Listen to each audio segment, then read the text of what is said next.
বিশ্বকবি রবীন্দ্রনাথ ঠাকুরের সাধারণ মেয়ে। আমি অন্তপুরের মেয়ে, চিনলে না আমাকে।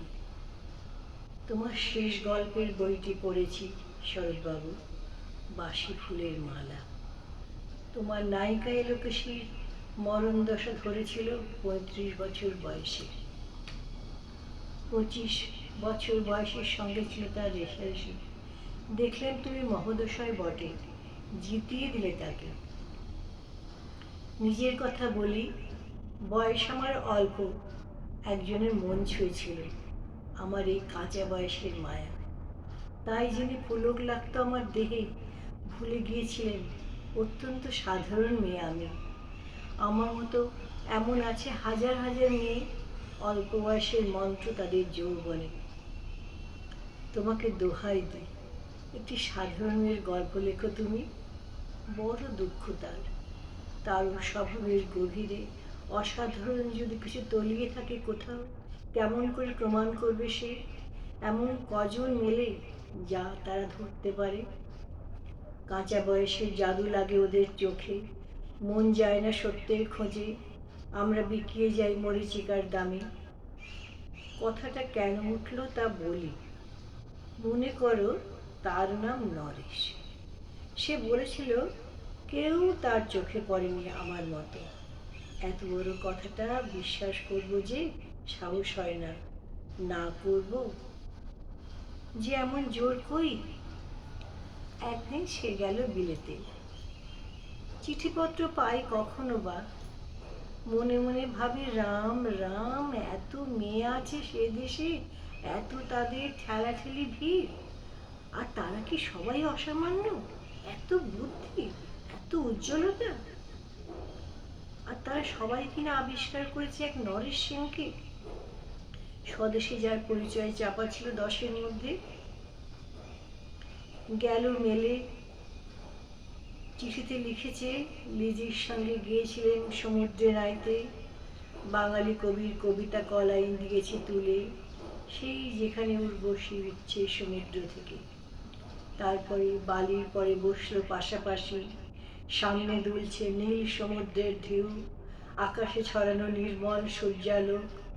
লিজি তাকে খুব আস্তে আস্তে বললে, এই সেদিন তুমি এসেছো, দুদিন পরে যাবে চলে। ঝিনুকের দুটি খোলা, মাঝখানে ভরা থাক একটি নিজের অশ্রুবিন্দু দিয়ে, দুর্লভ মূল্যহীন। কথা বলার কি অসামান্য ভঙ্গি। সেই সঙ্গে নরেশ লিখেছে, কথাগুলি যদিও বানানো হয়, দোষ কি, কিন্তু চমৎকার। হিরে বসানো সোনার ফুল কি সত্য? তবু কি সত্য নয়? বুঝতেই পারছো। একটা তুলনার সংকেত ও চিঠিতে অদৃশ্য কাঁটার মতো আমার বুকের কাছে বিঁধে দিয়ে জানায় আমি অত্যন্ত সাধারণ মেয়ে। মূল্যবানকে পুরো মূল্য চুকিয়ে দিই, এমন ধন নেই আমার হাতে। ওগো, না হয় তাই হলো, না হয় ঋণী রইলেন চিরজীবন। পায়ে পড়ি তোমার, একটি গল্প লেখো তুমি শরৎবাবু, নিতান্ত সাধারণ মেয়ের গল্প। যে দুর্ভাগিনীকে দূরের থেকে পাল্লা দিতে হয় অন্তত 5-7 জন অসামান্যার সঙ্গে, অর্থাৎ সপ্তরথীর মার। বুঝে নিয়েছি আমার কপাল ভেঙেছে, হার হয়েছে আমার। কিন্তু তুমি যার কথা লিখবে তাকে জিতিয়েও দিও আমার হয়ে। পড়তে পড়তে বুক যেন ওঠে ফুলে, ফুলচন্দন পড়ুক তোমার কলমের মুখে।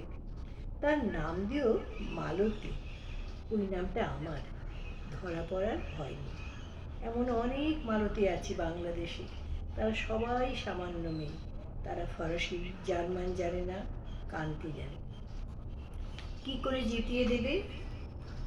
উচ্চ তোমার মন, তোমার লেখনী মহীয়সী।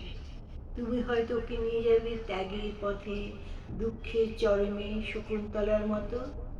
দয়া করো আমাকে, নেমে এসো আমার সমতলে। বিছানায় শুয়ে শুয়ে রাত্রির অন্ধকারে দেবতার কাছে যে অসম্ভব বর মাগি, সে বর আমি পাবো না, কিন্তু পাই যেন তোমার নায়িকা। রাখো না কেন নরেশকে 7 বছর লন্ডনে, বারে বারে ফেল করুক তার পরীক্ষায়। আদরে থাক, আপন উপাসিকা মণ্ডলীতে। ইতিমধ্যে মালতী পাশ করুক MA কলকাতা বিশ্ববিদ্যালয়, গণিত হোক প্রথম তোমার কলমের এক আঁচড়ে। কিন্তু ওইখানে যদি থামো, তোমার সাহিত্য সম্রাট নামে পড়বে কলঙ্ক। আমার দশা যাই হোক, খাটো করো না তোমার কল্পনা। তুমি তো কৃপণ, বিধাতার মতো। মেয়েটাকে দাও পাঠিয়ে ইউরোপে। সেখানে যারা জ্ঞানী, যারা বিদ্বান, যারা বীর, যারা কবি, যারা শিল্পী, যারা রাজা দল বেঁধে আসুক ওর চারদিকে। জ্যোতির্বিদের মতো আবিষ্কার করুক ওকে, শুধু বিদুষী বলে নয়, নারী বলে। ওর মধ্যে যে বিশ্ববিজয়ী জাদু আছে।